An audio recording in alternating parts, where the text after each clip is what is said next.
Good evening. National Broadcasting confirms intensified military activity on the Indonesian side of the border.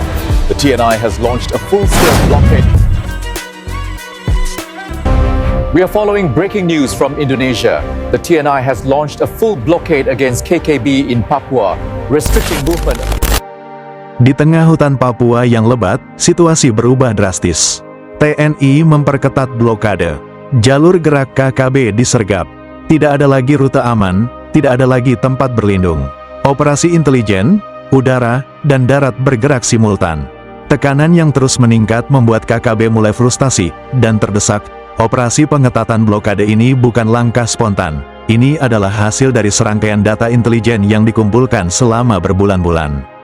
Pola pergerakan KKB, lokasi-lokasi yang mereka anggap aman, jalur logistik yang mereka gunakan, hingga siapa saja yang menjadi penghubung mereka di lapangan, TNI telah memetakan semuanya. Dari hutan pegunungan bintang hingga lembah-lembah terpencil di Intan Jaya, semua rute kini dalam pengawasan. Metode blokade tidak hanya sebatas patroli. Ini adalah sistem penutupan wilayah yang berlapis-lapis. Penguasaan titik strategis pos dan pasukan ditempatkan di jalur sempit dan bukit kunci. Penyergapan rute logistik setiap jalur air, sungai kecil, atau jalur kaki yang biasa digunakan KKB kini diawasi 24 jam. Intelijen dan infiltrasi tim kecil berkualifikasi tinggi bergerak diam-diam masuk ke daerah rawan. Serangan terbatas dan komunikasi digital warfare TNI memotong komunikasi internal KKB. Tanpa koordinasi, kelompok kecil mereka mulai terpecah. Papua dulu terkenal sulit dipantau. Medan pegunungan, lembah kabut, dan hutan rimbun membuat operasi darat sangat menantang. Namun kini, keunggulan teknologi mengubah permainan. Drone intai jarak jauh memetakan pergerakan mereka. Sensor panas mendeteksi persembunyian malam hari. Satkom TNI memudahkan koordinasi lintas pasukan. Hasilnya, setiap kali KKB mencoba pindah lokasi, titik mereka langsung tertangkap oleh tim pemantau. Tekanan terus meningkat.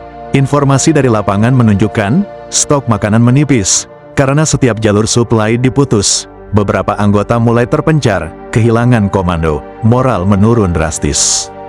Beberapa kelompok mulai bergerak tanpa tujuan, sekadar menghindari kontak. Ada laporan bahwa beberapa tempat persembunyian yang dulu dianggap aman kini telah ditinggalkan dalam keadaan terburu-buru, menandakan mereka sedang dalam kondisi terdesak. Dalam situasi ini, pasukan elit diturunkan untuk menutup babak akhir operasi. Kopassus melakukan infiltrasi hening, observasi jarak dekat, dan penyusupan dengan taktik diam-diam menghancurkan. Yonif Rider dan Kostrad menguasai jalur pergerakan darat dan melakukan pengejaran cepat. Denintel dan Satgas Sandi Yuda mengambil alih perang informasi, mencari jaringan logistik, dan membongkar simpul pendukung KKB. Penerbat dan TNI AU memberikan dukungan udara, mobilisasi cepat, dan pemantauan titik-titik panas. Kombinasi matra inilah yang membuat ruang gerak KKB semakin sempit dari hari ke hari. Dengan melemahnya mobilitas KKB, beberapa wilayah yang sebelumnya rawan mulai kembali stabil. Jalur transportasi lebih aman, aktivitas masyarakat mulai normal, pemerintah dapat menjalankan pembangunan tanpa gangguan. Blokade TNI bukan hanya operasi militer. Ini adalah strategi untuk membuka ruang aman bagi warga Papua. Dengan KKB terjebak pada posisi yang semakin mengecil, TNI menyiapkan opsi lanjutan, menutup seluruh kantong persembunyian tersisa menyergap kelompok inti yang masih bergerak memutus total komunikasi eksternal. Menghancurkan sisa jalur logistik darurat menggenjot operasi intelijen jangka panjang. TNI menargetkan agar tidak ada lagi kelompok yang bisa bangkit kembali.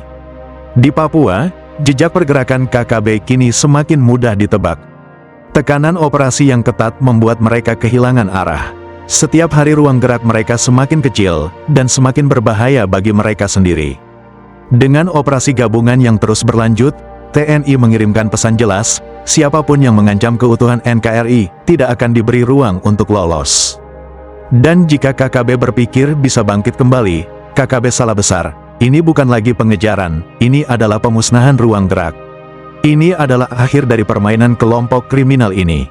Indonesia sudah terlalu lama bersabar. Sekarang, giliran TNI yang bicara dengan caranya sendiri. NKRI tidak bisa diganggu, tidak bisa dibelah, tidak bisa ditantang. Di hutan Papua, Tidak ada lagi tempat aman. Tidak ada lagi persembunyian yang bisa menyelamatkan kriminal ini. TNI sudah mengepung dari semua arah, di darat, di udara, di titik yang bahkan KKB tidak pernah duga. Terima kasih sudah menonton. Klik like, share, dan subscribe untuk mengikuti perkembangan terbaru pertahanan Indonesia. Sampai jumpa di konten berikutnya. I don't ever slow up, no I don't take sh- I got no love for the fakeness. If you